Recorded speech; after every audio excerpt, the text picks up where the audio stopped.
9వ అధ్యాయం చెప్పుకుంటున్నాం మనం. రాజ గుహ్యం ఎందుకంటే జనరల్‌గా మనం సీక్రెట్ అనే విషయం ఆబ్వియస్‌గా ఉండదు. అంటే అందరికీ తెలిసేటట్టుగా ఓపెన్‌గా ఉండదు. సో, కానీ ఇక్కడ 9థ్ చాప్టర్‌లోని శ్లోకాలు కానీ ఆహ్, ఆహ్, వాటి యొక్క మీనింగ్ కానీ పరంపరాగతంగా మనకి అవైలబుల్‌గా ఉన్నా కానీ ఆహ్, హ్మ్. ఒకవేళ ఇది అవైలబిలిటీలోకి వచ్చేసిన తర్వాత దీని పేరు మార్చడం అట్లాగేమీ లేదు. ఇది మనకి అవైలబుల్‌గా అప్పటికి కూడా భగవంతుని యొక్క భగవంతుడి గురించి అర్థం చేసుకోవడం అనేది కేవలం ఆయన మీదే ఆధారపడి ఉంది. మన యొక్క సిన్సియారిటీ యాక్టివేట్ చేస్తుంది. అంటే ఆయన మన మీద అనుగ్రహం చూపించేటట్టుగా, ఆయన మన మీద ప్రసన్నమయ్యి మనకి ఆయన గురించి చెప్పేటట్టుగా చేస్తుంది.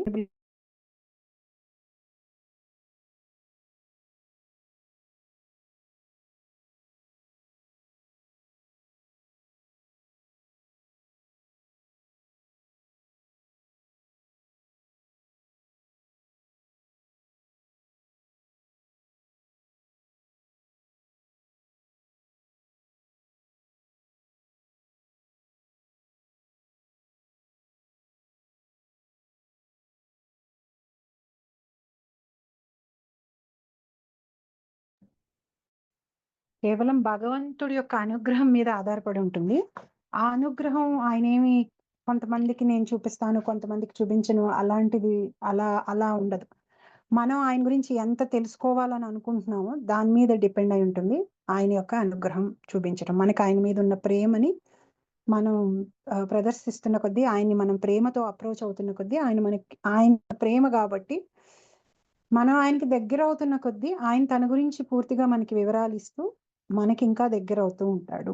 మనం ఆయన గురించి ఆలోచిస్తుంటే, ఆయన మన గురించి ఆలోచిస్తాడు. సో, ఇలాంటి మాస్టర్ అండ్ సర్వెంట్ రిలేషన్ చాలా రేర్‌గా మనకి మెటీరియల్ వరల్డ్‌లో కనిపిస్తూ ఉంటుంది. జనరల్‌గా మాస్టర్స్ ఎక్స్‌పెక్ట్ చేద్దాం అనుకుంటారు సర్వెంట్స్‌ని. సర్వెంట్స్ మాస్టర్స్ దగ్గర నుంచి ఎంత తెచ్చుకుంటే మనకంత మేలు అని అన్‌ఇంట్రెస్టెడ్‌గా ఉంటారు. సో, బేసిక్ రిలేషన్ మనం ఆయనలోని అంశలం. ఆయనకి నిత్య దాసులం. దానికి పైన ఇంకా మనకి చాలా రిలేషన్‌షిప్స్ ఆయనతో ఉన్నాయి. మనం ఆయన్ని స్నేహితుడిగా సేవ చేయొచ్చు, ప్రియుడిగా సేవ చేయొచ్చు,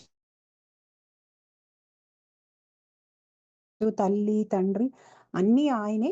గురువు అన్నీ ఆయన కింద మనం ఆయనకి మనం సేవ చేయొచ్చు.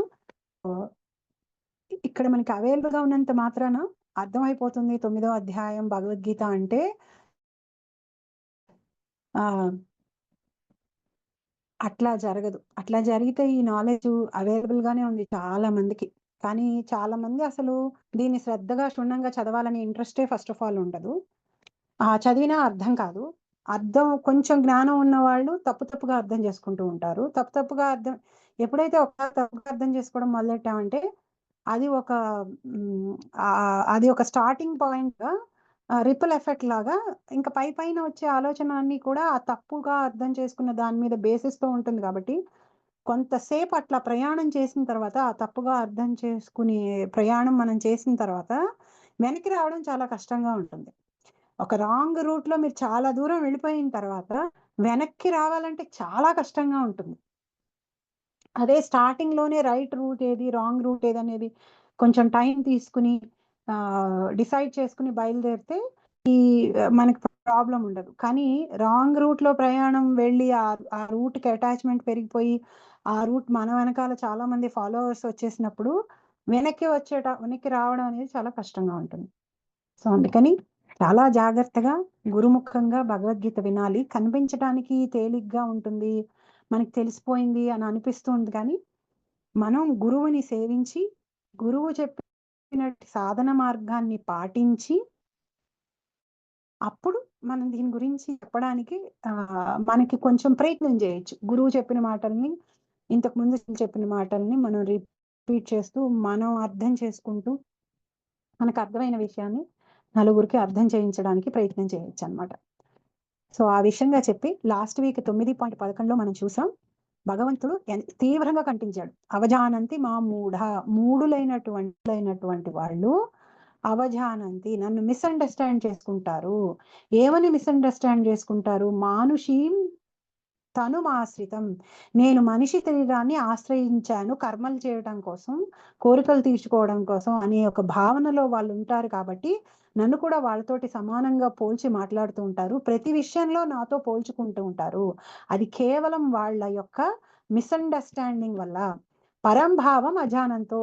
ఇంకా వాళ్ళకి క్లారిటీ లేదు. నేనే అన్నిటికంటే పరమైన వాడిని, నాకంటే పరం ఇంకోటి లేదు, నా పైన ఇంకోటి లేదు. ఇంకా ఏమని తెలుసుకోరు వాళ్ళు? మమభూత మహేశ్వరం. అందరికీ, జీవాత్మలన్నిటికీ, ఎవరైతే భౌతిక శరీరం తీసుకుంటున్నారో వాళ్ళందరికీ కూడా నేనే ఈశ్వరుడిని, అంటే నేనే కంట్రోలర్ని అనే విషయాన్ని వాళ్ళు తెలుసుకోలేకుండా ఉన్నారు అని చెప్పి ఇక్కడ మనకి భగవంతుడు చెప్పాడు. అంటే వీళ్ళు మూఢులు, వీళ్ళు మిస్అండర్స్టాండ్ చేసుకొని ఈ మిస్అండర్స్టాండింగ్ భగవంతుణ్ణి మనతో పోల్చి మాట్లాడడం అనేది ఎలాంటి ప్రమాదాన్ని మనకి తెచ్చిపెడుతుంది అనేది ఈ సెకండ్ శ్లోకాలో 12th శ్లోకాలో భగవంతుడు చెప్తాడనమాట. మోగాశ మోగ కర్మాణో మోగ జ్ఞాన విచేతసః రాక్షసీమాసురీం చైవ ప్రకృతిం మోహినీం శ్రితా.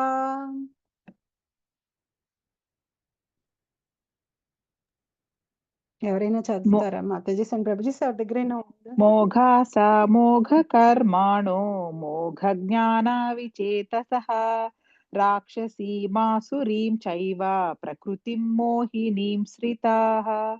ఆ విధముగా మోహితులైన వారు దానవ మరియు నాస్తిక భావములచే ఆకర్షితులగుదురు. అట్టి భ్రాంత స్థితిలో వారి ముక్తికి సంబంధించిన ఆశలు, కామ్యకర్మలు, జ్ఞాన సముపార్జనలన్నీయును వ్యర్థములగును. తమను తాము కృష్ణ చైతన్యమున భక్తియుక్త సేవయందు నెలకొనినట్లుగా భావించుచునే ఆంతరంగమున మాత్రము దేవాది దేవుడైన శ్రీకృష్ణుడి పరతత్వముగా అంగీకరింపని భక్తులెందరో కలరు. భగవద్ధామమును తిరిగి చేరుట అను భక్తియుక్త సేవా ఫలమును వారెన్నడూనూ ఆస్వాదింపజాలరు. అదే విధముగా శ్రద్ధతో కూడిన కామ్యకర్మలందు మరియు పుణ్యకర్మలందు నెలకొనిన వారును, భౌతిక బంధముల నుండి విముక్తిని వాంఛించువారును దేవాది దేవుడైన శ్రీకృష్ణుని నిరసించుదురు కనుక విజయమును పొందజాలరు. మరో మాటలో శ్రీకృష్ణుని పట్ల అపహాస్య భావముతో వర్తించువారు అసుర స్వభావమును లేదా నాస్తిక స్వభావమును కలిగినట్టివారు. భగవద్గీత ఎందలి సప్తమాధ్యాయమునందు వివరింపబడినట్లు అట్టి అసుర ప్రవృత్తి గలవారు ఎన్నడూను శ్రీకృష్ణుని శరణు పొందరు. కనుక పరతత్వమును అవగాహన చేసుకొనుటకు యత్నించువారు చేయు మానసిక కల్పనలు సాధారణ జీవుడు మరియు శ్రీకృష్ణుడిని ఏకమే, సమానమే నను అభిప్రాయమునకు వారిని చేర్చును. అట్టి మిథ్యా భావనలో మానవుని ప్రస్తుత దేహము భౌతిక ప్రకృతిచే కప్పబడి ఉన్నదనియు, అతడు ఈ భౌతిక దేహము నుండి విముక్తుడనైనంతనే అతనికి మరియు భగవానునికి నడుమ భేదము ఉండదనియు వారు భావింతురు. కానీ శ్రీకృష్ణునితో ఏకము కావాలనడి వాడి యత్నములు భ్రాంతి కారణముచే వ్యర్థములగును. అట్టి అసుర మరియు నాస్తిక ప్రవృత్తితో కూడియున్న జ్ఞాన సంపాదనమును ఎల్లప్పుడూ వ్యర్థమని ఈ శ్లోకమున సూచింపబడినది. అట్టి అసుర ప్రవృత్తి గల వ్యక్తులకు వేదాంత సూత్రములు, ఉపనిషత్తుల వంటి వేద వాంగ్మయమునందలి జ్ఞాన సముపార్జనము నిరుపయోగమే కాగలదు. కనుకనే దేవాది దేవుడైన శ్రీకృష్ణుని సామాన్య మానవునిగా భావించుట మహా అపరాధము. అట్లు భావించడి వారు శ్రీకృష్ణుని శాశ్వత స్వరూపమును అవగాహన చేసుకొనజాలరు. కనుక తప్పక భ్రాంతికి గురి అగుదురు. బృహద్విష్ణు స్మృతి స్పష్టముగా ఇట్లు చెప్పబడుచున్నది. యో వేత్తి భౌతికం దేహం కృష్ణస్య పరమాత్మనః స సర్వాస్మాదృహిష్కార్యః శ్రౌతస్మార్థ విధానతః ముఖం తస్యావలోక్యాపి సచేలం స్నానమాచరేత్.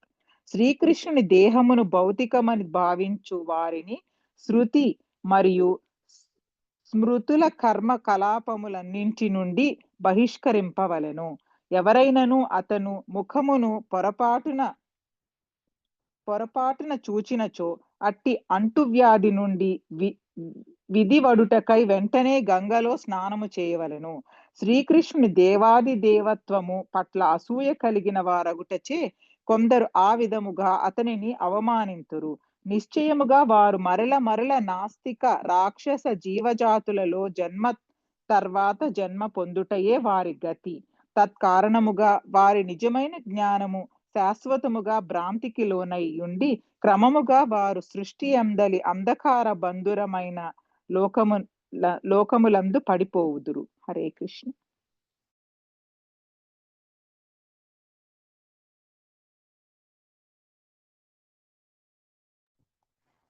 మోగాశ మోగ కర్మాణో.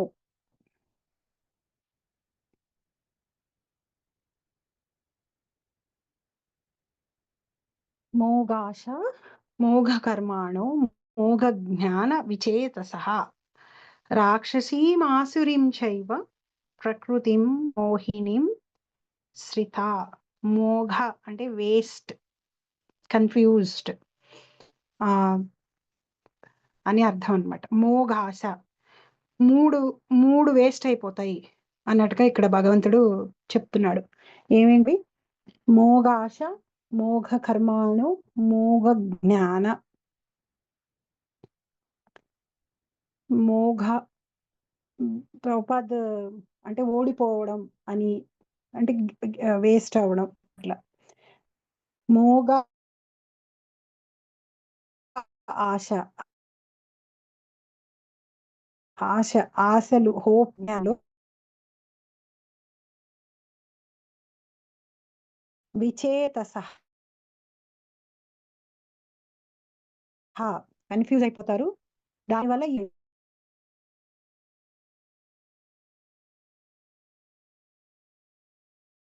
విధంగా మోహితులైన వారు దాన మరియు నాస్తిక భావములచే కుదురు ఆశలు, కామ్యకర్మలు, జ్ఞాన సముపార్జనలన్నీ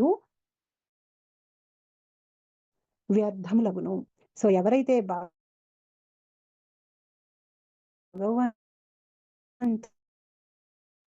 మాతాజీ నాకు కట్ అయిపోతుంది. అందరికీ అలానే ఉందా? నాకొక్కటే అలా ఉందో తెలియట్లేదు.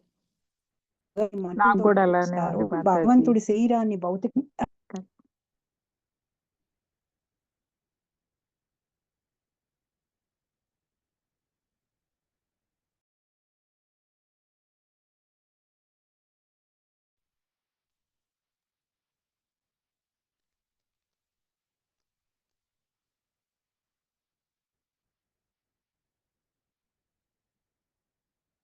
Recording in progress.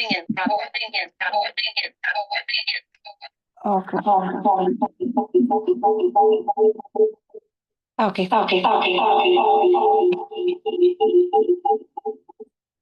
ఓకే, ఇప్పుడు మేబీ మోస్ట్లీ ఇప్పుడు ఏమైనా బెటర్ గా ఉందా మాతాజీ? నాకు క్లియర్ గానే ఉంది. ఓకే కృష్ణ. ఒక్కొక్కసారి ఇంటర్నెట్ హెల్ప్ చేయట్లేదు వాళ్ళు ఎందుకనో. సో మోగాశ మోగ కర్మను మోగ జ్ఞాన. సో ఎవరైతే భగవంతుడికి మానవ శరీరం ఉంటుంది అనుకుంటారో, భగవంతుడు కూడా మానవుడు అనుకుంటారో, ఇలా అనుకునే వాళ్ళు ఉంటారు. అంటే భగవంతుడికి రూపం లేదు, భగవంతుడు ఒక జ్యోతి, మనం ఆయన్ని జ్యోతి మీద నిరాకారం మీద ధ్యానం చేయలేకపోతున్నాం కాబట్టి ఆయన ఒక రూపం తీసుకొని వచ్చాడు, అందువల్ల ఆ రూపం మనలాంటి ఆయన ఒక రూపంతో వచ్చాడు అని అన్నంత వరకు ఒక సెట్ ఆఫ్ పీపుల్ ఉంటారు. అది స్టిల్ ఓకే. వాళ్ళు ఆ రూపాన్ని భౌతికమైన రూపం చేయరు, ఆ రూపాన్ని ఇంకా స్టిల్ దివ్యమైన రూపం కిందే ఆలోచిస్తారు. కానీ వాళ్ళు ఏమనుకుంటారంటే రూపం శాశ్వతంగా ఉండదు, రూపం లేనటువంటి నిరాకారత్వమే శాశ్వతంగా ఉంటుంది, దాని నుంచి రూపం వచ్చింది, ఈ రూపం దివ్యమైనప్పటికీ కూడా ఈ రూపం శాశ్వతమైంది కాదు అని అనుకుంటారు.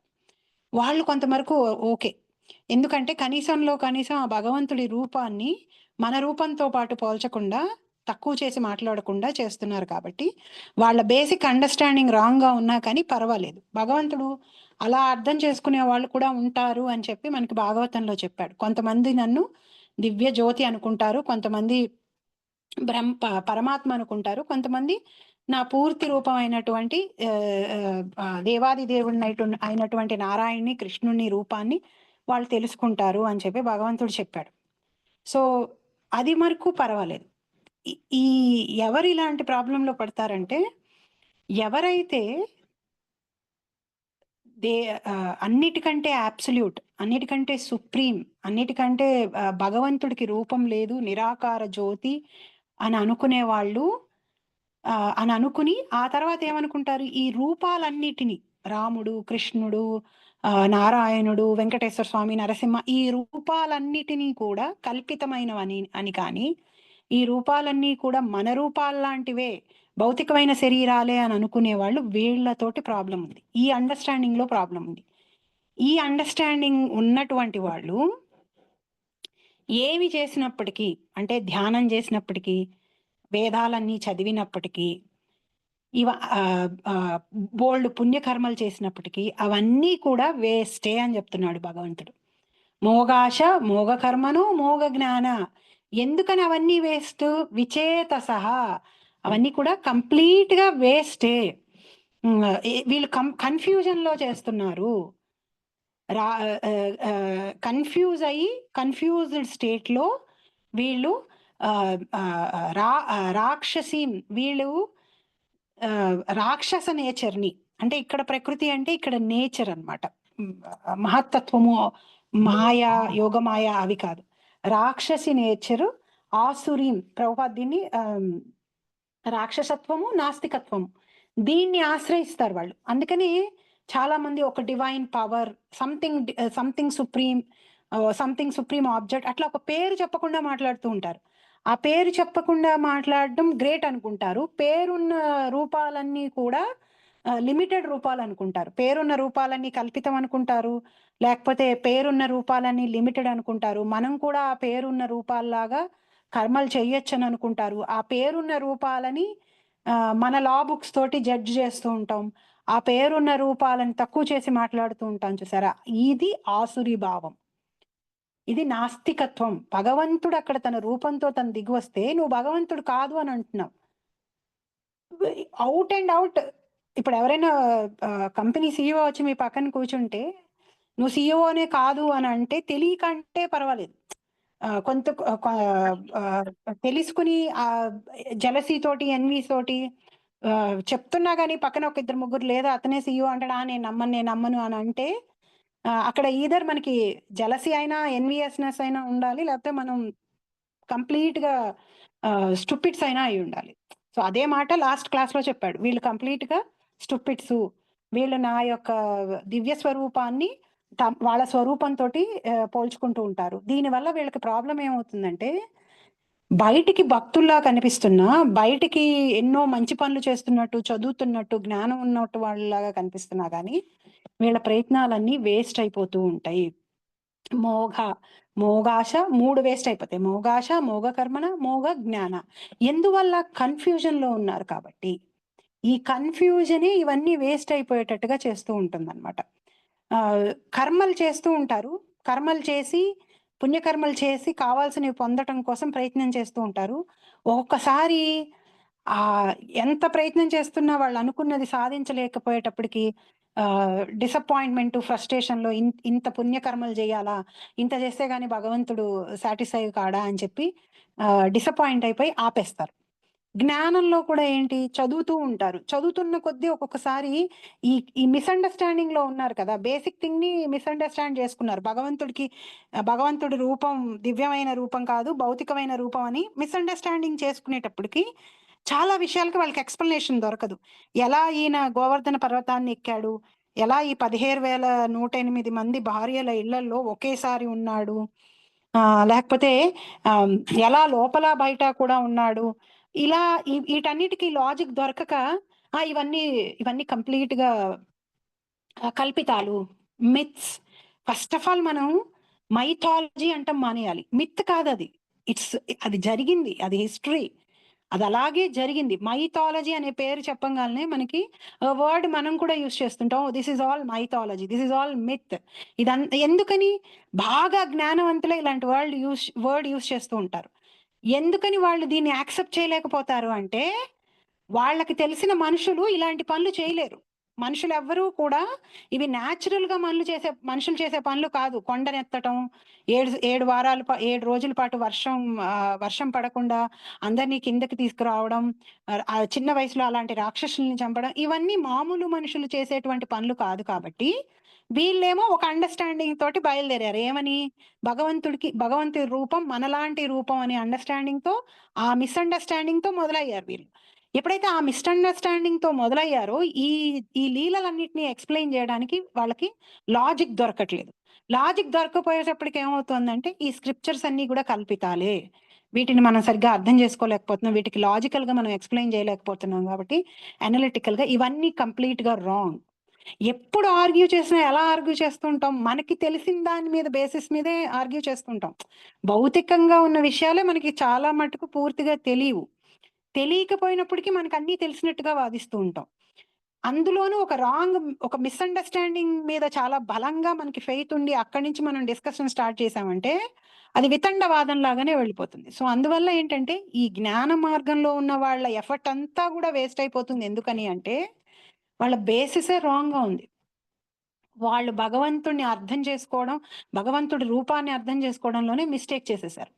చేయడం వల్ల మిగతావన్నీ కూడా వాళ్ళ కాన్షియస్నెస్ ఏదైతే ఉందో, అది ఎప్పుడైతే భగవంతుడిని మిస్అండర్స్టాండ్ చేసుకున్నారో, ఇప్పుడు ఈ జ్ఞాన మార్గం కానీ కర్మ మార్గం కానీ వీటన్నిటిని దేనికోసం ప్రాక్టీస్ చేస్తున్నాం? ఆ భగవంతుడిని పొందటం కోసం ప్రాక్టీస్ చేస్తున్నాం. ఆ భగవంతుడిని మిస్అండర్స్టాండింగ్ చేసుకొని ఇవన్నీ ప్రాక్టీస్ చేస్తే ఏమవుతుంది? భగవంతుడికి ఇంకా దూరంగానే వెళ్తాం. ఎందుకని? మిస్అండర్స్టాండింగ్ తో స్టార్ట్ చేశాం కాబట్టి. సో ఏమవుతుందంటే, కాన్షియస్నెస్ కన్ఫ్యూజ్ అయిపోతూ ఉంటుంది మిస్అండర్స్టాండింగ్ వల్ల. భగవంతుడికి దగ్గర అవడానికి బదులు దూరం అయిపోతూ ఉంటారు. దానికి కారణం భగవంతుణ్ణి మిస్అండర్స్టాండ్ చేసుకోవడం. అవజానంతి మామూఢ. ఏమని మిస్అండర్స్టాండ్ చేసుకోవడం? బిగ్గెస్ట్ మిస్అండర్స్టాండింగ్ ఏంటి? భగవంతుడి శరీరం మన శరీరం లాంటిది అనే బిగ్గెస్ట్ మిస్అండర్స్టాండింగ్ అన్నమాట. ఇది మనల్ని భగవంతుడికి దూరం చేసేసి, కన్ఫ్యూజ్ చేసి ఏం చేస్తుందంటే, ఈ మిస్కన్సెప్షన్ ఏదైతే ఉందో ఇది మనల్ని భగవంతుడికి మనలాంటి వాడే అనే భావనలోకి వచ్చాము.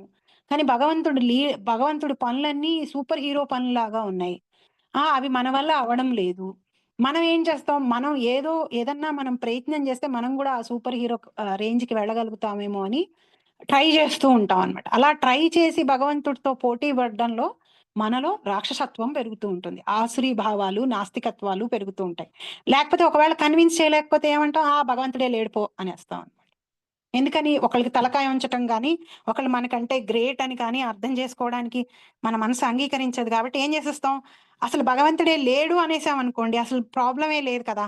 అలా నాస్తికత్వాను, లేకపోతే భగవంతుడితో పోటీ పడి నేను కూడా భగవంతుడు అవుతాను అనే ఒక భావం, ఈ 2 భావాల్ని డెవలప్ చేసుకుంటారు. వాళ్ళకున్న ఈ బేసిక్ మిస్అండర్స్టాండింగ్ వల్ల, భగవంతుడు మనిషి లాంటి వాడే, మనిషే అని అనుకోవడం వల్ల ఇది ఏం చేస్తుందంటే 2 రకాలుగా మనుషుల్ని బంధించేస్తూ ఉంటుంది. మనుషుల్లో ఉన్న ఎప్పుడైతే ఆసురీ భావము, నాస్తిక భావం పెరిగిపోతూ ఉంటుందో, పాపాలు చేయాలి అనే కోరికలు కూడా పెరిగిపోతూ ఉంటాయి అన్నమాట. ఎప్పుడైతే ఈ పాప ప్రవృత్తి పెరుగుతుందో, పాపాలు చేయాలి అనే కోరిక పెరిగిపోతూ ఉంటుందో, ఒక తర్వాత ఒకటి ఈ పాపాలు చేసేటువంటి పనుల్లో ఇన్వాల్వ్ అయిపోయి ఆత్మ హెల్ప్లెస్ గా ఆ కోరికల్ని తీర్చుకోవడంలో వెళ్ళిపోతూ ఉంటుంది. ఒకసారి తప్పు చేసాము, ఎవరు పట్టుకోలేదు, బాగానే సక్సెస్ఫుల్ అయ్యాము, ఇంకేముందిలే మళ్ళీ చేద్దాం అని తప్పులు చేయడం, పాపాలు చేయడం సోల్ కి అలవాటైపోతుంది అనమాట. అలవాటైపోయి తన కోరికల ద్వారా, తనకున్న మిస్కన్సెప్షన్స్ ద్వారా, తనకున్న మిస్అండర్స్టాండింగ్స్ ద్వారా రాక్షసత్వాన్ని, నాస్తికత్వాన్ని ఆశ్రయించి భగవంతుడికి ఇంకా దూరం అయిపోతూ ఉంటుంది. ఇదే ప్రాబ్లం అన్నమాట.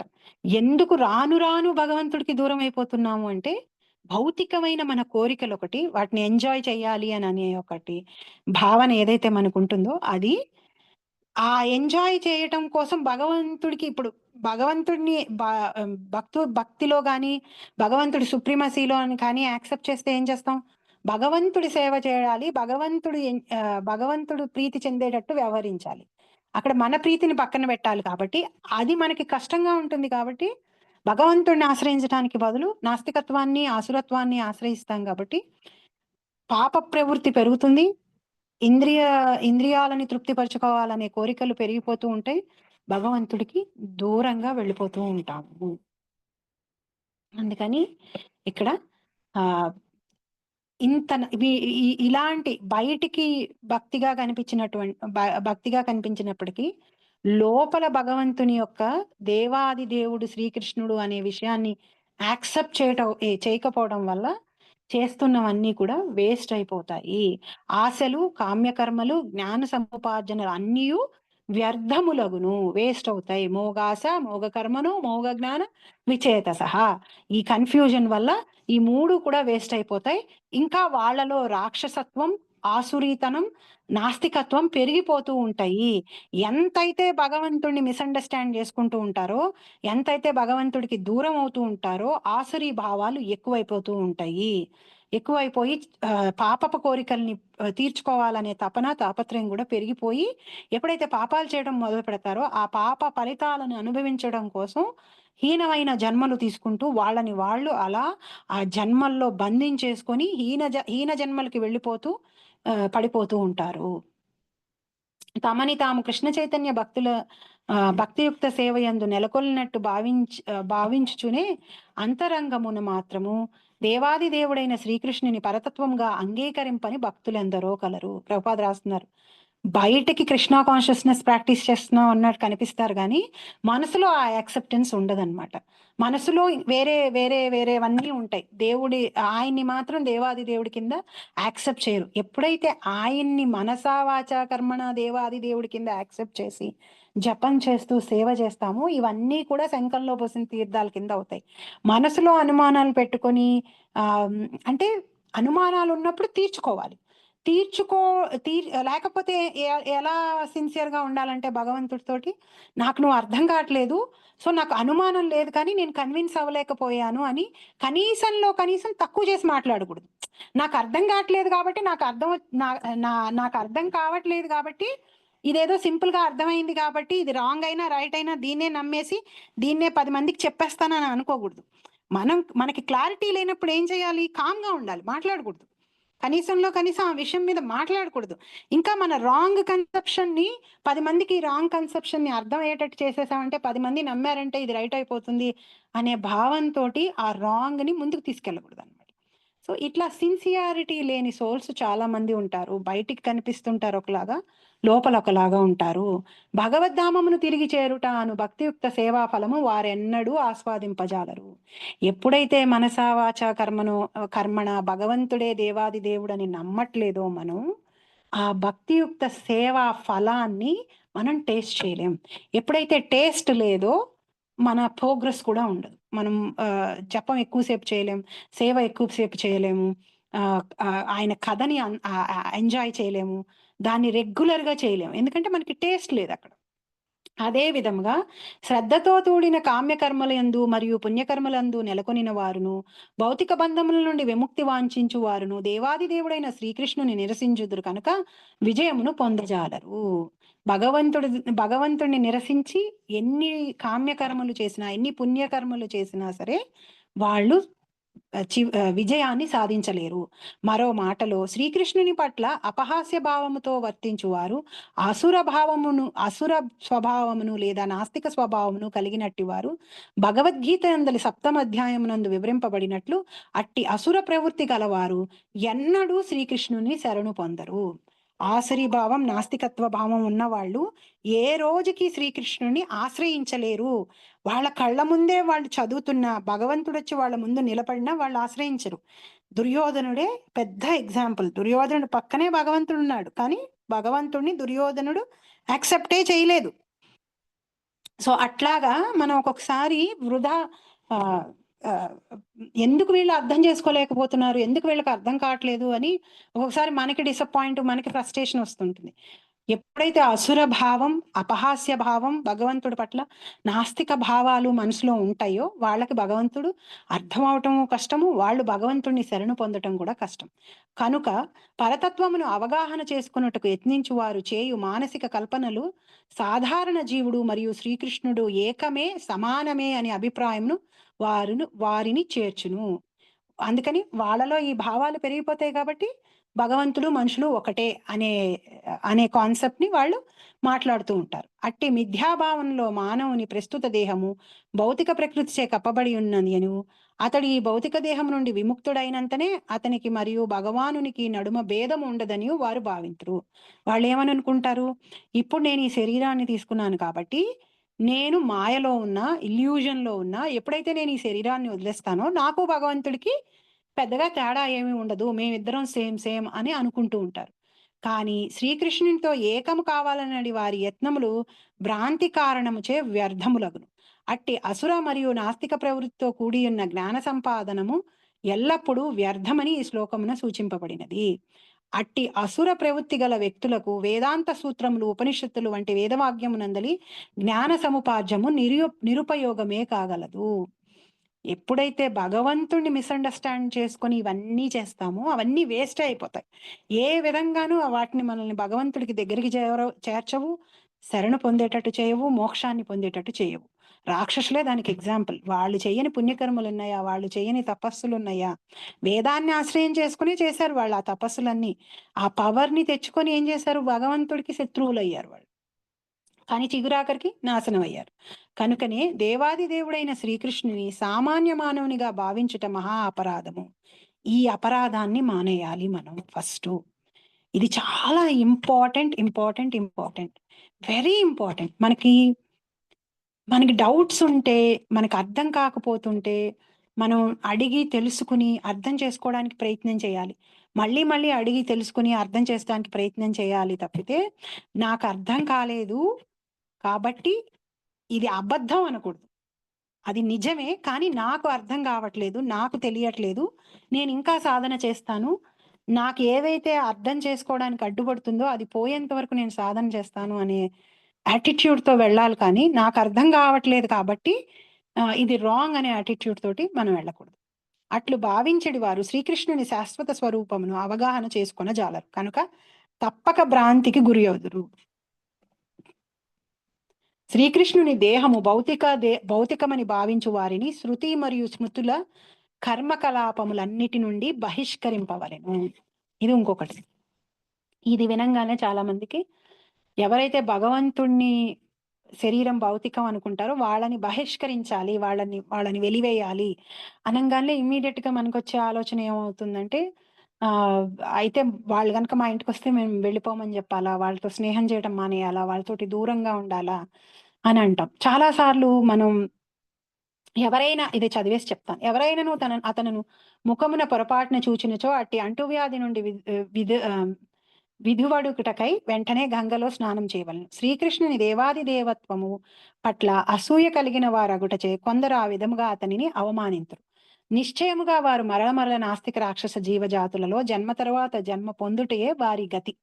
తత్కారణముగా వారు నిజమైన జ్ఞానమును శాశ్వతముగా భ్రాంతికి లోనై ఉండి క్రమముగా వారు సృష్టి అందలి అంధకార బంధురమైన లోకములందు పడిపోవద్దురు. ఇందాక చెప్పినట్టు ఎప్పుడైతే భగవంతుణ్ణి మనిషి లెవెల్కి తీసుకొచ్చేసి మిస్అండర్స్టాండ్ చేసుకుంటాము, మనలో ఆసురి ప్రవృత్తి, నాస్తికత్వం పెరిగి మన పాపాలు చేయాలనే కోరికలు పెరిగి ఆ తర్వాత పాపాలు చేసుకుంటూ పాపాలు చేయకుండా ఉండలేని స్థితికి వెళ్ళిపోయి మనం ఆ పాపాల ఫలితాలని అనుభవించటం కోసం హీనమైన జన్మల్ని తీసుకుంటూ మెల్లిగా కింద లోకాలకి వెళ్ళిపోతాం. అంటే నీచమైన జన్మల్లోకి వెళ్ళిపోయి చాలా జన్మల తర్వాత కానీ మనం దీని నుంచి బయటపడం. అది ప్రాబ్లం. ఇక్కడ ఇలాంటి దాని నుంచి మనల్ని మనం సేవ్ చేసుకోవడానికి ఇప్పుడు మనందరం హాస్పిటల్కి ఎందుకు వెళ్తామండి అసలు ఎప్పుడైనా, ఎవరైనా సరే?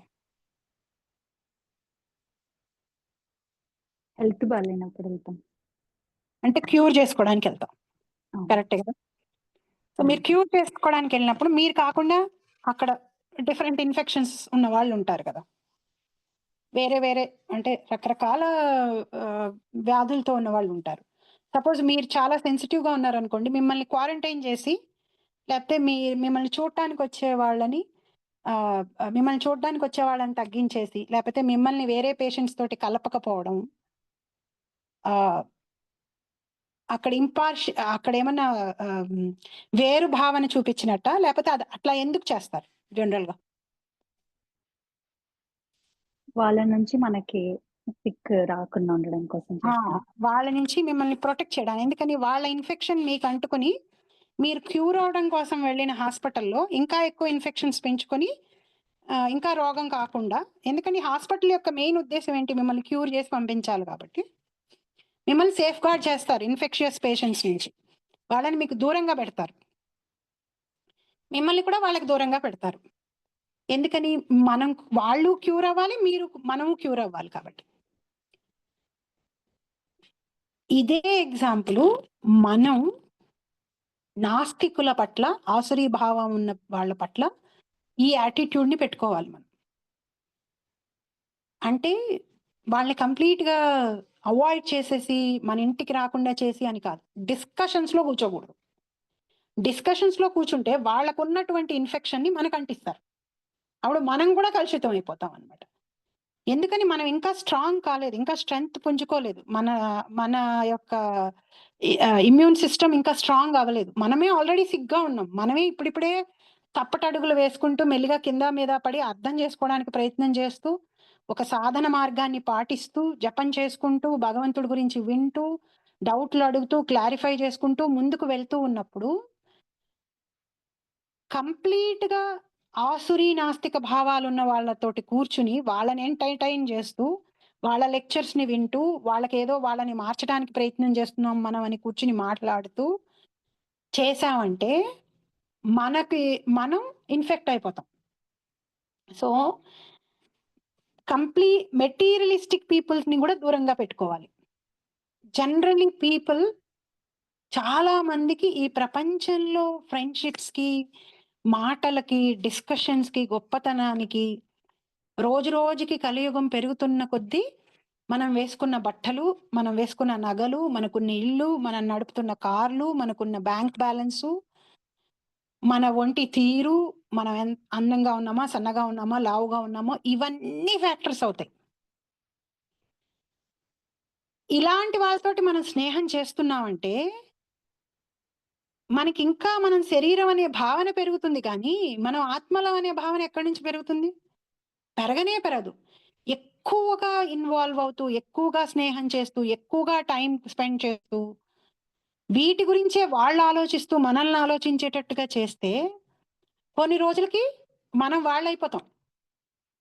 అప్పుడు మనం క్యూర్ అవుదామని మొదలు పెట్టాం జర్నీ. హాస్పిటల్కి వెళ్ళాం, డాక్టర్ చెప్పాడు నువ్వు పూర్తిగా క్యూర్ అయ్యి, నువ్వు కొంచెం స్ట్రాంగ్ అయ్యి ఇక్కడ నుంచి నువ్వు వెళ్ళాలంటే నువ్వు ఈ ఇన్ఫెక్షియస్ పేషెంట్స్ అన్నిటితోటి కొంచెం దూరంగా ఉండు. వాళ్ళని హేట్ చేయమని లేదు, వాళ్ళని తిట్టమని లేదు, వాళ్ళని అసహించుకోమని లేదు, వాళ్ళని శపించమని లేదు, దూరంగా ఉండమన్నారు. ఎందుకని? వాళ్ళు మనల్ని ఇన్ఫ్లుయెన్స్ చేయకుండా ఉండడం కోసం. లేదు, నేను అందరినీ సమానంగా చూస్తాను, అట్లా నేను ఎలా దూరంగా పెడతాను, నేను వెళ్ళి వాళ్ళతో కలుస్తాను, మాట్లాడతాను అంటే మనం క్యూర్ అవ్వం. ఈ ప్రపంచం, ఈ విశ్వం శరీరం అనే జబ్బుతో ఉన్న ఆత్మల కోసం తయారు చేయబడింది. వాళ్ళు క్యూర్ అవడం కోసం తయారు చేయబడిన హాస్పిటల్. ఎస్పెషల్లీ మనుష్య జన్మ ఇంకా మనం ఏమంటారు, హైలీ ఎక్యూప్డ్ హాస్పిటల్లో ఉన్నట్టు. అంటే మనం క్యూర్ అవ్వడానికి కావాల్సిన ఫెసిలిటీస్ అన్నీ ఉన్నాయి. క్యూర్ అవ్వాలా లేదా అనేది మన చేతుల్లో ఉంది అంతే. మనం బ్రహ్మాండంగా క్యూర్ అయిపోతాం. ఈ హాస్పిటల్ నుంచి బయటికి మన ఇంటికి మనం వెళ్ళిపోతాం, తిరిగి మన లోకానికి. ఈ రోగాలు, చావడాలు, పుట్టడాలు, ఒక జన్మలో ఒకళ్ళని అమ్మా నాన్న అనుకోటాలు, భార్యాభర్తలు అనుకోటాలు, పిల్లలు అనుకోవడాలు, వాళ్ళ కోసం కష్టపడి ఏడవడాలు, వాళ్ళతో రిలేషన్ పెట్టుకొని మళ్ళీ నెక్స్ట్ జన్మకి వెళ్ళేటప్పటికి ఇంకో సెట్ ఆఫ్ ఆత్మల్ని ఇదే సంబంధాలు పెట్టుకోవడం, పొరపాటున పాపాలు చేసి శరీర భావం పెరిగిపోతే పందులుగా, కుక్కలుగా, పాములుగా పుట్టడాలు, ఇలా ఇన్ని కష్టాలు మనం పడక్కర్లేదు. దివ్యమైన ఆత్మ చాలా పవర్ఫుల్. తన లోకాన్ని తన ఇంటికి తను వెళ్ళిపోయిందంటే అసలు చావు, పుట్టుక, రోగం, ముసలితనం అనే ఈ 4టికి దూరంగా ఉంటుంది. వర్షాలు వస్తాయి, తుఫాన్ వస్తుంది, అయిన వాళ్ళు తిడతారు, భర్త తిడతారు, భార్య తిడతారు, అమ్మ తిడతారు, నాన్న ఇవేమి ఫీల్ అవ్వక్కర్లేదు. దివ్యమైన లోకంలో ఇలాంటి బాధలు ఏమీ ఉండవు. మన ఇంట్లో మనం వెళ్ళిపోతే ఈ బాధలు ఏమీ లేవు మనకి. అక్కడికి మనం వెళ్ళిపోవచ్చు. క్యూర్ అవడం కోసం చేయబడినటువంటి మానవ జన్మ మనకి. దీంట్లోకి వచ్చిన తర్వాత క్యూర్ అవ్వాలి అనే విషయాన్ని సీరియస్ గా తీసుకోవాలి. కానీ దాన్ని లైట్ గా తీసుకున్నామంటే అర్థం ఏంటి? జపం చేస్తాం, పొద్దున్న జపం చేస్తాం, రాత్రికి వెళ్ళి శుభ్రంగా పార్టీలు చేసి మనం తాగి తిని తిరిగి వచ్చేస్తే నెక్స్ట్ రోజు జపం చేయడానికి లేవము అసలు. ఎందుకని రాత్రి 10, 11, 12, 2 గంటల వరకు మనం ఉన్నామాయే. అక్కడేమో ఇప్పుడే ఏదో కాస్త కంట్రోల్ చేసుకున్నాను, ఇప్పుడే కొంచెం బయటకు వచ్చాను, టెస్లా అక్కర్లేదులే అని చెప్పి ఈ వీధికి ఒక టెస్లా ఉంది. ఇప్పుడు ఏదో పాల ప్యాకెట్లు ఇది అంటారు చూసారా, పాల ప్యాకెట్లు కలెక్ట్ చేసుకోవడానికి ఒక బోర్డు పెడతారు ఇది వరకు రోజుల్లో ఇళ్ళ ముందర. అట్లా ప్రతి ఇంటి ముందు ఒకటి ఉంది. ఇప్పుడు నేను కూడా కొనాలి, ఎలా అయినా సరే, అవసరం ఉన్నా లేకపోయినా సరే. లేకపోతే ఇంకొకటి ఏదో కోరిక, ఇది అసలు నేను ఊరికే జనరల్ గా నాకు కనిపించింది కాబట్టి టెస్లా పేరు చెప్పాను. వేరే ఏదో ఒకటి, లేకపోతే వెకేషన్ ప్యాకేజెస్, లేకపోతే ఇల్లు రీమోడలింగ్, ఇంకా అసలు మనకు ఒక లిస్టే ఉంటుంది, మనం దానికి ఎండే లేదు. ఆ తర్వాత ఇంటికి వచ్చిన తర్వాత నెక్స్ట్ రోజు పొద్దున్నే లేచి జపం చేద్దాం అంటే ఎక్కడ ఓపిక ఉంటుంది? ఉండదు. జపం చేసినా ఏం గుర్తుకొస్తాయి? నిన్న రాత్రి మనం మాట్లాడుకున్న డిస్కషన్స్ అన్ని గుర్తుకొస్తాయి, అవే వస్తాయి, అవే ఆలోచిస్తూ ఉంటాం. ఇంకా భగవంతుడిని ఎక్కడ ఆలోచిస్తాం? ఇంకా మనం క్యూర్ ఎక్కడ అవుతాం? సో ఇక్కడ ఈ శ్లోకం తీవ్రంగా చెప్పబడింది, కానీ అలాంటి వాళ్ళని బహిష్కరించాలి, వాళ్ళ మొహం చూస్తేనే వెళ్ళి గంగలో స్నానం చేయాలి అంటే ఇంత ఓకల్ గా, ఇంత అప్రైట్ గా మనం చూపించాల్సిన అవసరం లేదు. బట్ ఈ కాన్షియస్నెస్ ని మనలో పెట్టుకోవాలి. ఎవరితో మనం అసోసియేట్ అవుతున్నాం, ఎలాంటి భావనలు ఉన్న వాళ్ళతోటి మనం అసోసియేట్ అవుతున్నాం, వీళ్ళు మనల్ని భౌతికంగా ఇంకా భౌతికంగా అయ్యేటట్టు చేస్తున్నారా, ఆధ్యాత్మిక వైపుకి తిప్పుతున్నారా? ఈ ఆలోచన మనం చాలా సీరియస్ గా మన మైండ్ ని, అది అందమైన పూల తోట, దాన్ని మనం జాగ్రత్తగా కాపాడుకోవాలి.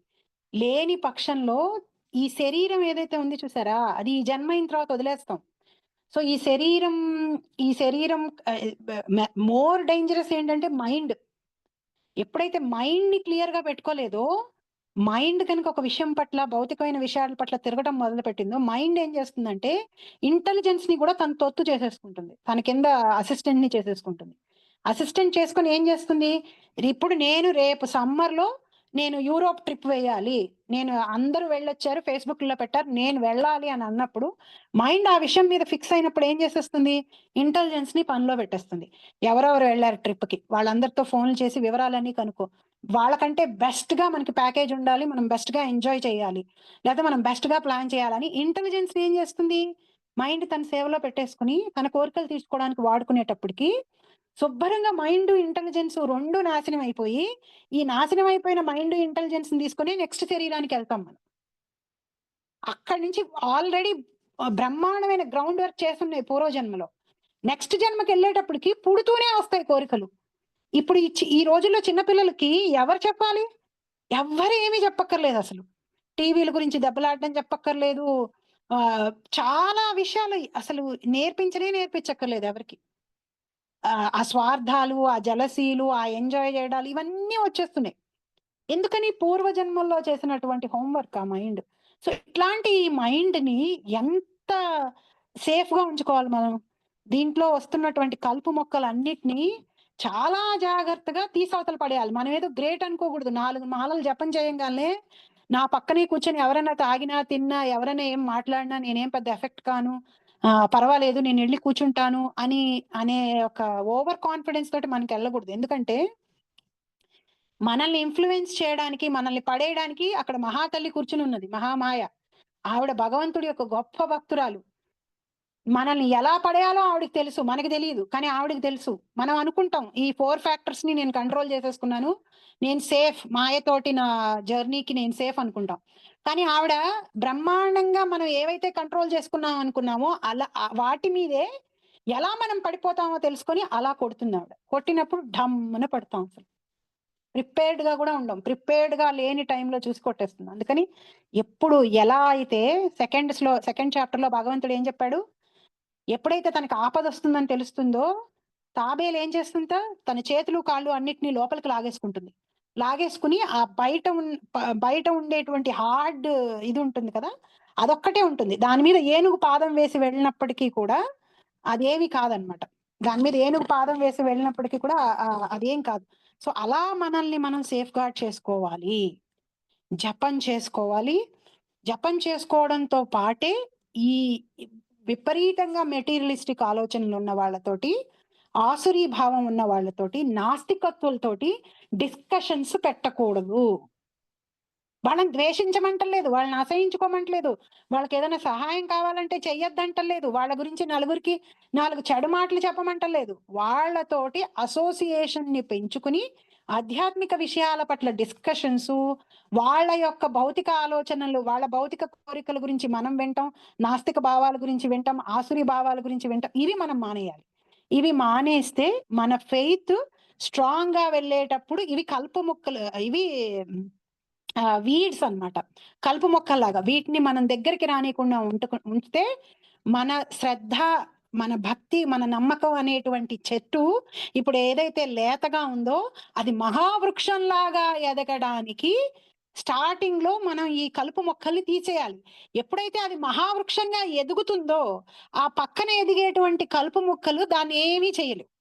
పెద్ద చెట్టుని ఏమీ చేయలేవు కలుపు మొక్కలు. చిన్న లేతగా ఉన్నటువంటి చెట్లని ఆ కలుపు, మనం నీళ్లు పోస్తే ఆ నీళ్ళని ఆ కలుపు మొక్కలు తీసేసుకుని అసలు మొక్కకి నీళ్లు లేకుండా చేస్తాయి అన్నమాట. సో చాలా జాగ్రత్తగా మనం సాధన భక్తిలో ఉన్నప్పుడు మన లైఫ్ ని సీరియస్ గా తీసుకుని మనం చేస్తున్నటువంటి పుణ్యకర్మలు, మనం చదువుతున్నటువంటి భగవంతుడి గురించి ఈ స్క్రిప్చర్స్ ఇవన్నీ వేస్ట్ కాకుండా ఉండాలి అంటే బేసిక్ గా భగవంతుణ్ణి మనిషిగా చూడడం అనే మిస్అండర్స్టాండింగ్ ని పక్కన పెట్టేసేయాలి. ఆసురీ భావాలని, నాస్తిక భావాలని తగ్గించుకుంటేనే పాప ప్రవృత్తి తగ్గి మనల్ని మనం నాశనం చేసుకోకుండా ఉంటాం. అందుకని ఈ 2 శ్లోకాల్లో ఎలా వీళ్ళు మిస్అండర్స్టాండ్ చేసుకుని భగవంతుణ్ణి నాశనం అయిపోతారు అనే విషయం చెప్పిన భగవంతుడే 9.13లో కంప్లీట్ ఆపోజిట్ వాళ్ళు ఏమవుతారు అనే విషయాన్ని చెప్తాడు. మహాత్మానస్తు మాం పార్థ దైవీం ప్రకృతిమాశ్రిత భజంతనన్య మనసో జ్ఞాత్వా భూతాదిమవ్యయం. మహాత్మానస్తు మాం పార్థ దైవీం ప్రకృతిమాశ్రితాః భజంత్యనన్య మనసో జ్ఞాత్వా భూతాదిమవ్యయం. ఓ పార్థ, భ్రాంత చిత్తులు కానటువంటి మహాత్ములు మాత్రము దైవీ ప్రకృతిని ఆశ్రయించి ఉందరు. వారు నన్ను ఆదియును అవ్యయుడను అగు దేవాది దేవునుగా ఎరిగి ఉండుటయే నా భక్తియుక్త సేవలో సంపూర్ణముగా నిమగ్నులై ఎరిగి ఉండుటచే నా భక్తియుక్త సేవలో సంపూర్ణముగా నిమగ్నులై ఉందరు. ఈ శ్లోకమున మహాత్ములైన వారి వర్ణనము స్పష్టముగా వసగబడినది. అంతకు పూర్వమే దైవీ ప్రకృతి స్థితిని పొంది ఉండుటయే మహాత్ముల ప్రథమ లక్షణము. అతడెన్నడును భౌతిక ప్రకృతికి అధీనుడై ఉండడు. అది ఎట్లు సాధ్యమనడి విషయము సప్తమాధ్యాయమునందు ఇదివరకే ఇట్లు వివరింపబడినది. దేవాది దేవుడైన శ్రీకృష్ణుని శరణు పొందిన వాడు శీఘ్రమే భౌతిక ప్రకృతి యొక్క అధీనము నుండి విముక్తుడగును. అదియే మహాత్ముని నిజమైన యోగ్యత. కనుక మానవుడు తన ఆత్మను దేవాది దేవునికి అర్పించినంతనే భౌతిక ప్రకృతి నియంత్రణ నుండి విముక్తుడగుననున్నది ప్రాథమిక సూత్రము. తటస్థ శక్తి అయిన జీవుడు భౌతిక శక్తి నియంత్రణ నుండి విడివడినంతనే ఆధ్యాత్మిక ప్రకృతి పర్యవేక్షణమునందుంచబడును. అట్టి ఆధ్యాత్మిక ప్రకృతి పర్యవేక్షణమే దైవీ ప్రకృతి లేక దివ్య ప్రకృతి అని పిలువబడుచున్నది. అనగా శ్రీకృష్ణ భగవానునికి శరణు పొంది ఆ విధముగా పురోగతి నొందినప్పుడు మానవుడు మహాత్ముడు అనే స్థితిని పొందగలడు. శ్రీకృష్ణుడే ఆది పురుషుడు మరియు సర్వకారణములకు కారణమనియు ఎట్టి సందేహము లేకుండా సంపూర్ణముగా ఎరిగి ఉండుట చేత మహాత్ముడైన వాడు తన మనస్సును శ్రీకృష్ణునిపై నుండి ఇతరము వైపునకు మరలింపడు. మహాత్ములైన శుద్ధ భక్తుల సాంగత్యము వలననే అట్టి మహాత్ముడు రూపొందగలడు. శుద్ధ భక్తులైన వారు చతుర్భుజములతో కూడిన మహావిష్ణువు వంటి శ్రీకృష్ణుని ఇతర రూపము పట్ల ఆకర్షితులు కాకుండా కేవలము అతని ద్విభుజ రూపము చేతనే ఆకర్షింపబడుదురు. వారెన్నడూను శ్రీకృష్ణుని ఇతర రూపముల పట్ల గాని, ఇతర దేవతల పట్ల గాని, మానవుల పట్ల గాని ఆకర్షితులు కారు. సంపూర్ణ కృష్ణ చైతన్యముతో శ్రీకృష్ణుణ్ణి మాత్రమే ధ్యానింతురు. కృష్ణ చైతన్యమున వారు నిశ్చలమైన భగవత్ సేవ యందు సదా నెలకొనియుందురు. హరే కృష్ణ. సో వీళ్ళని ఎట్లా స్టార్ట్ చేస్తారు? భగవంతుడు ఎంత బ్రహ్మాండంగా ఈ శ్లోకాలని చెప్పాడు అనేది శ్లోకాలని చూస్తుంటే చాలా క్లియర్ గా మనకు అర్థమవుతుంది. 9.11లో ఆయన్ని తప్పుగా అర్థం చేసుకున్న వాళ్ళని అవజానంతి మా మూఢులయ్యా, తెలివి తక్కువ వాళ్ళయ్యా వీళ్ళు, పాపం వీళ్ళకి వీళ్ళే నష్టం చేసేసుకుంటున్నారు, నాశనం అయిపోతున్నారు అన్నాడు. తన భక్తులు తనని సేవించి తనని ప్రేమతో సేవించే వాళ్ళని, నిజానికి ఆయన వాళ్ళని మహాత్మా అనాల్సిన అవసరం లేదు. నిజానికి మనం తయారు చేయబడిందే ఆయనలోని అంశలం, ఆయన సేవ గురించి. నిజంగా భగవంతుడు డిక్టేటర్ అయితే, నిజంగా అందరూ తనకి తల వంచాలి, తన్నే పొగడాలి, తన్నే చేయాలని అనుకుంటే ఎవరి కోసం నాకు వీళ్ళు దండం పెడతారయ్యా? వీళ్ళకి కావాల్సినవన్నీ నేను చేస్తున్నాను కదా, వీళ్ళకి ఇస్తున్నాను కదా, వీళ్ళు అడుగుతున్న కోరికలని నేను తీరుస్తున్నాను కదా, అందుకే వీళ్ళు నా దగ్గరికి రాక ఎవరి దగ్గరికి వెళ్తారు అని ఒక చులకన భావంతో కానీ, ఆయన గొప్ప అనే భావంతో కానీ, ఆయన మాస్టర్ అనే భావంతో కానీ ఆయన ఎక్కడా మాట్లాడలేదు. మహాత్మానః, వీళ్ళందరూ గొప్ప ఆత్మలయ్యా, వీళ్ళు ఎంత గొప్పవాళ్ళు. ఇదే మాట అక్కడ మాట్లాడాడు, 7th చాప్టర్లో కూడా మాట్లాడతాడు. మహాత్ములయ్యా వీళ్ళందరూ, నన్ను ఆశ్రయించేవాళ్ళు, వీళ్ళకంటే గొప్పవాళ్ళు అసలు ఎవ్వరు ఉండరు. భగవంతుడు తనని పొగుడుకోవటం కంటే తన భక్తుల్ని ఎవరన్నా పొగిడితే చాలా ఇష్టం. అందుకని చాలా సార్లు ఏం చేస్తాడంటే తన భక్తుల్ని పొగిడేటట్టుగా, వాళ్ళ భక్తిని పొగిడేటట్టుగా సిచ్యువేషన్స్ ని క్రియేట్ చేస్తూ ఉంటాడు. ఆయన అప్పుడు వెనకాల నుంచి హ్యాపీగా ఎంజాయ్ చేస్తూ ఉంటాడు అన్నమాట. సో మహాత్మానః, ఎవరిట ఈ మహాత్ములు? వీళ్ళు ఏం చేస్తారట? మహాత్మానస్తు మాం పార్థ, ఈ మహాత్ములైనటువంటి వాళ్ళు, మహాత్మానస్తు మాం పార్థ, వీళ్ళు నా దైవీం ప్రకృతిమాశ్రితః, వీళ్ళు దేన్ని ఆశ్రయిస్తారు? భగవంతుడి యొక్క దివ్యమైన నేచర్ని ఆశ్రయిస్తారు. భగవంతుడి యొక్క యోగమాయ సంరక్షణలో ఉంటారు వీళ్ళు. ఇందాకడ వాళ్ళు దేన్ని ఆశ్రయించారు? రాక్షసీం ఆసురీం, వాళ్ళు రాక్షసత్వాన్ని, నాస్తికత్వాన్ని ఆశ్రయిస్తారు. వాళ్ళు పాపాలని పెంచుకుంటూ వెళ్తారు, భగవంతుడిని మిస్అండర్స్టాండ్ చేసుకుని భగవంతుడి గురించి తెలుసుకోకుండా. మహాత్మానస్తు మాం పార్థ, ఎవరైతే భగవంతుణ్ణి ఆశ్రయిస్తారో, భగవంతుడి యొక్క దివ్య ఆయన ఆశ్రయాన్ని పొందుతారో, దైవీం ప్రకృతిమాశ్రితః, వీళ్ళు ఇంకా ఏం చేస్తారట? వీళ్ళు భజంత్యనన్య మనసో, వీళ్ళ మనసు ఏ విధంగానూ డివేట్ అవ్వదు, వీళ్ళ మైండ్ ఏ విధంగానూ డివేట్ అవ్వదు. అన్యమైన దానిని భజించదు, సేవ చేయదు. అంటే వాళ్ళ ఇంద్రియాలని కూడా వాళ్ళు సేవ చేసుకోరు, వాళ్ళ భౌతికమైన కోరికల్ని వాళ్ళు సేవ చేసుకోరు, ఎప్పుడు భగవంతుడి సేవలోనే ఉంటారు. భజంత్యనన్య మనసో, వీళ్ళు మహాత్మానస్తు మాం, ఆ మాం అక్కడ వీళ్ళు నన్ను సేవిస్తారు, నా యొక్క దైవీ ప్రకృతిని ఆశ్రయిస్తారు, నా యొక్క దివ్యమైన స్వభావాన్ని ఆశ్రయిస్తారు, నా రక్షణలో ఉంటారు వీళ్ళు. ఎందువల్ల? వీళ్ళని నేనేమి కంపెల్ చేయలేదు, వీళ్ళని నేను ఫోర్స్ చేయలేదు, నన్ను నా కంట్రోల్కి రండి అని ఎవరిని ఫోర్స్ చేయలేదు. ఆయన లేడు అన్న వాళ్ళని ఇన్ఫ్లుయెన్స్ చేయలేదు, ఉన్ను అన్న వాళ్ళని కూడా ఇన్ఫ్లుయెన్స్ లేదు. కానీ వీళ్ళు ఏం చేశారు? వీళ్ళకి నేను ఇచ్చినటువంటి మనిషి జన్మని పూర్తిగా ఉపయోగించుకొని నా గురించి వీళ్ళు తెలుసుకున్నారు. ఎలా తెలుసుకున్నారు? ఏమని తెలుసుకున్నారు? జ్ఞాత్వా. ఎలా తెలుసుకున్నారు? భూతాదిం అవ్యయం, నేనే ఈ భూతాలన్నిటికీ ఆదిని, నేనే ఈ జీవులందరికీ ఆదిని, నా నుంచే వీళ్ళందరూ వచ్చారు, నా వల్లే ఈ విశ్వం ఉంది, నేనే ఈ సృష్టికి మూల కారణం అనే విషయాన్ని వీళ్ళు తెలుసుకుని అవ్యయం, నా శరీరం దివ్యమైనది, నేను వ్యయమయ్యేటటువంటి వాడిని కాదు. వ్యయం అంటే తగ్గిపోవటం అన్నమాట. మన శరీరాలు తగ్గిపోతున్నాయి, మన మన ఆయుష్ ప్రతిరోజుకి తగ్గిపోతుంది. మన శరీరం రోజు రోజుకి మృత్యుకి దగ్గరయి ఒక రోజున ఈ శరీరం రూపు లేకుండానే పోతుంది. భూమిలో, మట్టిలో, ఆకాశంలో, మంటల్లో కలిసిపోయే శరీరం ఇది. ఆయన శరీరం అలాంటిది కాదు. అవ్యయమైన శరీరం ఉన్నటువంటి వాడిని నేనే సర్వకారణ కారణుడని, అందరికీ మూలాధారుడిని నేనేనని, నా నుంచే ఈ సృష్టి వచ్చిందని, అందరికీ తండ్రిని నేనేనని వీళ్ళు తెలుసుకోవడం వల్ల ఆ విషయాన్ని తెలుసుకుని వాళ్ళు నాకు అనన్య మనస్సుతో సేవ చేస్తారు.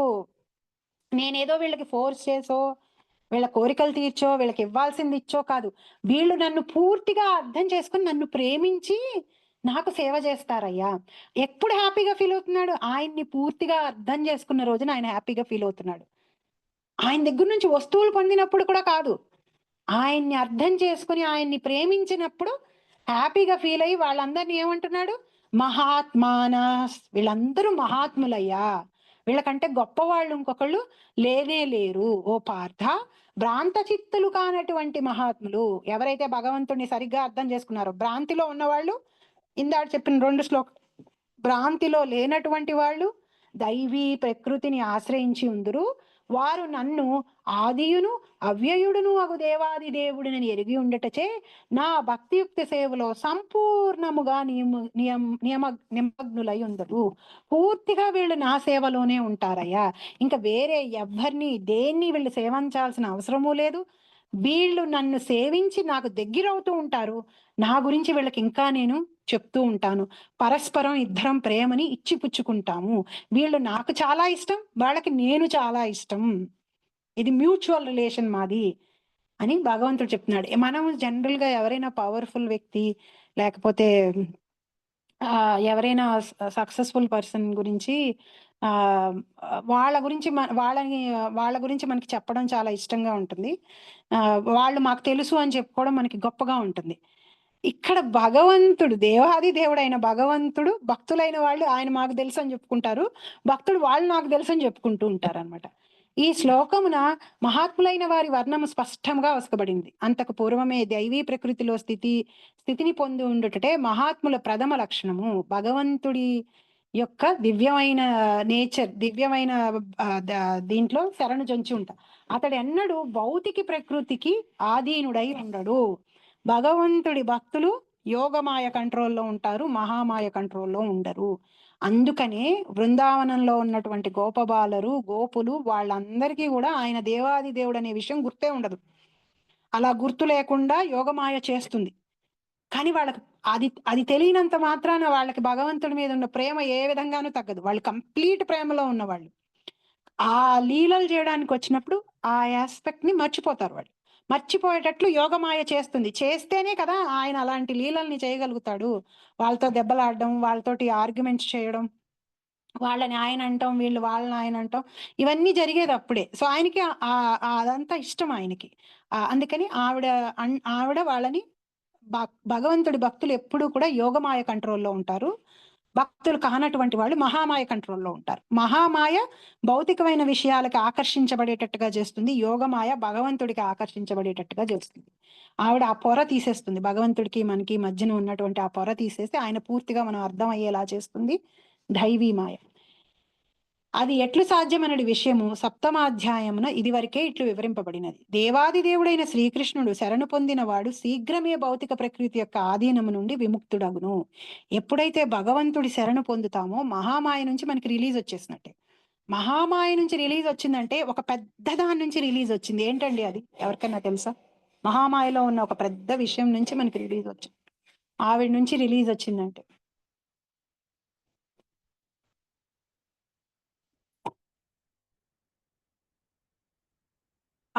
ఆవిడలో ఉన్నటువంటి ఒక ముఖ్యమైన విషయం, మన కర్మల్ని శాసించేటువంటి విషయం.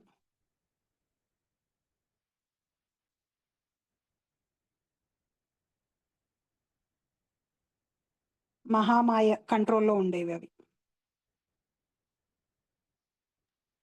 మన త్రిగుణాలు కంట్రోల్లో ఉంటాయి. త్రిగుణాలు కరెక్ట్. త్రిగుణాలు మహామాయ కంట్రోల్లో ఉంటాయి. ఎప్పుడైతే మనం దైవీ మాయని ఆశ్రయిస్తామో భగవంతుడి అప్పుడు మహామాయ కంట్రోల్ నుంచి బయటకు వచ్చేస్తాం. అంటే మన మీద త్రిగుణాలు పనిచేయడం మానేస్తాయి. ఆవిడ కంట్రోల్లో ఉన్నంత వరకే అవి మన మీద పనిచేస్తాయి. ఆవిడ కంట్రోల్ నుంచి మనం బయటకు వచ్చేసామంటే, మహామాయ కంట్రోల్ నుంచి బయటకు వచ్చి యోగమాయ కంట్రోల్లోకి వెళ్ళిపోయామంటే మన మీద గుణాలు పనిచేయం. అంటే ఏంటి? మనం ఎప్పుడూ శుద్ధ సత్వంలో ఉంటాం. అంటే ఏంటి? ఎప్పుడూ భగవంతుడికి ప్రీతి కలిగించే పనులే చేస్తాం. సత్వానికి శుద్ధ సత్వానికి డిఫరెన్స్ అదే. సత్వంలో ఉన్న వాళ్ళు మంచి పనులు చేస్తారు. ఏ ఉద్దేశంతో మంచి పనులు చేస్తారు? మనకి మంచి తిరిగి వస్తుందని చేస్తారు, పుణ్యకర్మలు. సో అక్కడ కూడా వాళ్ళకి మంచి తిరిగి వస్తుంది అనే ఒక ఆస్పెక్ట్ ఉంటుంది.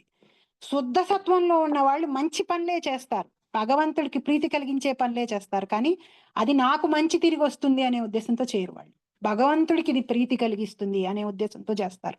సో వాళ్ళు శుద్ధ సత్వంలో ఉంటారన్నమాట. వాళ్ళు ఒక్కొక్కసారి వాళ్ళు చేస్తున్న పనులు వాళ్ళకి అపఖ్యాతి తేవచ్చు, అయినా వాళ్ళు పెద్దగా వరి అవరు. వాళ్ళు అలాగే సేవ చేస్తూ ఉంటారు. భీష్ముడు వీళ్ళందరూ కూడా. సో అక్కడ భగవంతుడికి ఏది ఇష్టమో అది చేస్తారు వాళ్ళు. అక్కడ వాళ్ళకేమి ఇష్టమో అది చేయరు. సత్వంలో ఉన్న వాళ్ళు ఏంటి? మనకి ఏది మంచి తిరిగి తెచ్చిస్తుందో దాన్ని చేయడానికి ప్రయత్నం చేస్తారు. స్టిల్ అది గుడ్, ఎందుకంటే కనీసం మంచి తిరిగి రావాలని మంచి పనులు చేస్తాం కాబట్టి. సత్వంలో ఉండడం అనేది ఎయిర్పోర్ట్ లో ఉన్న లాంచింగ్ ప్యాడ్ లాంటిది అనమాట. అక్కడ దాకా వెళ్ళిన తర్వాతే కదా ఫ్లైట్ ఎగరడం మొదలెడుతుంది. అక్కడ దాకా వెళ్ళి అక్కడి నుంచి అక్కడే ఆగిపోకూడదు. ఎయిర్పోర్ట్కి వెళ్ళి ఆ రన్వే మీదకి వెళ్ళిపోయిన తర్వాత ఆగిపోకూడదు. మనం సత్వంలో ఆగిపోకూడదు. ఆ సత్వం నుంచి ముందుకు వెళ్ళాలి, ఫ్లైట్ ఎగరాలి కదా. అదే శుద్ధ సత్వం. అక్కడి నుంచి ముందుకు రావడం, భగవంతుడికి ప్రీతి కలిగించేది ఏంటి అనే దాన్ని చేయడం అన్నమాట. దేవాది దేవుని అర్పించినంతనే భౌతిక ప్రకృతి నియంత్రణ నుండి విముక్తుడగునని ప్రాథమిక సూత్రం. తటస్థ శక్తి అయిన జీవుడు భౌతిక శక్తి నియంత్రణ నుండి విడివనంతనే ఆధ్యాత్మిక ప్రకృతి పర్యవేక్షణలో నందుంచబడును. అట్టి ఆధ్యాత్మిక ప్రకృతి పర్యవేక్షణమే దైవీ ప్రకృతి లేక దివ్య ప్రకృతి అని పిలువబడినది. అనగా శ్రీకృష్ణ భగవానుని శరణు పొంది ఆ విధముగా పురోగతి నొందినప్పుడు మానవుడు మహాత్ముడు అనే స్థితిని పొందగలడు. శ్రీకృష్ణుడే ఆది పురుషు మరియు సర్వకారణములకు కారణమని ఎట్టి సందేహము లేకుండా సంపూర్ణముగా ఎరిగి ఉండుట చేత మహాత్ముడైన వాడు తన మనసును శ్రీకృష్ణునిపై నుండి ఇతరము వైపునకు మరలింపడు. మహాత్ములైన శుద్ధ భక్తుల సాంగత్యం వలనే అట్టి మహాత్ముడు రూపొందగలడు. ఇందాడు చెప్పిన అసోసియేషను ఎలా అయితే మనం నాస్తికులు, ఆసురీ భావాలు, మెటీరియలిస్టిక్ పీపుల్స్ నుంచి దూరంగా ఉండాలో భక్తులకి దగ్గరగా ఉండాలి. ఉన్నప్పుడే మనం మహాత్ములు అవ్వగలం. మహాత్ములకి దగ్గరగా ఉన్నప్పుడు మనం మహాత్ములు అవ్వగలం. శుద్ధ భక్తులైన వారు చతుర్భుజములతో కూడిన మహావిష్ణువు వంటి శ్రీకృష్ణుని ఇతర రూపములకు ఆకర్షితులు కాకుండా కేవలం అతని ద్విభుజ రూపము చేతనే ఆకర్షింపబడి వారెన్నడూ శ్రీకృష్ణుని ఇతర రూపం పట్ల గాని, ఇతర దేవతల పట్ల గాని, మానవుల పట్ల గాని ఆకర్షితులు కారు. సంపూర్ణ కృష్ణ చైతన్యంతో శ్రీకృష్ణుని మాత్రమే ధ్యానింతురు. కృష్ణ చైతన్యమున వారు నిశ్చలమైన భగవత్ సేవ యందు సదా నెలకొని ఉందరు. వారు భగవంతుడి లోకాన్ని పొందాలనుకుంటారు కాబట్టి, గోలోకాన్ని పొందాలనుకుంటారు కాబట్టి మరే ఇతర రూపాలకు కూడా వాళ్ళు ఆకర్షించబడకుండా భగవంతుడు అయిన శ్రీకృష్ణుడికే ఆకర్షింపబడి ఆయన్నే సేవిస్తూ ఆయన యొక్క దివ్యలోకమైనటువంటి గోలోక బృందావనాన్ని పొందుతారు వాళ్ళు. వీళ్ళు మహాత్ములయ్యా అని చెప్పి భగవంతుడు ఇక్కడ చెప్పాడనమాట. ఈ రెండు ఎప్పుడూ కూడా జరగకపోతే ఏమవుతుందో చెప్పిన వెంటనే అది మనం మంచి చేస్తే ఏమవుతుందో కూడా భగవంతుడు ఎప్పుడు ప్రతి చోట అసలు డౌట్స్ వదిలిపెట్టకుండా, లూజ్ అండ్స్ వదిలిపెట్టకుండా చెప్తూ ఉంటాడు స్వామి. ఈ రెండు శ్లోకాస్ ఇవాళ చెప్పుకున్నామండి. ఇక్కడికి ఆపుతాను. ఎవరికైనా ఏమైనా క్వశ్చన్స్ కానీ కామెంట్స్ కానీ ఉంటే ప్లీజ్ గో హెడ్.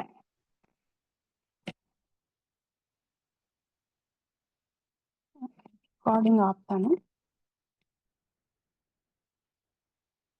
రికార్డింగ్ ఆగిపోయింది కదా, ఆగలేదా? ఆగలేదమ్మా.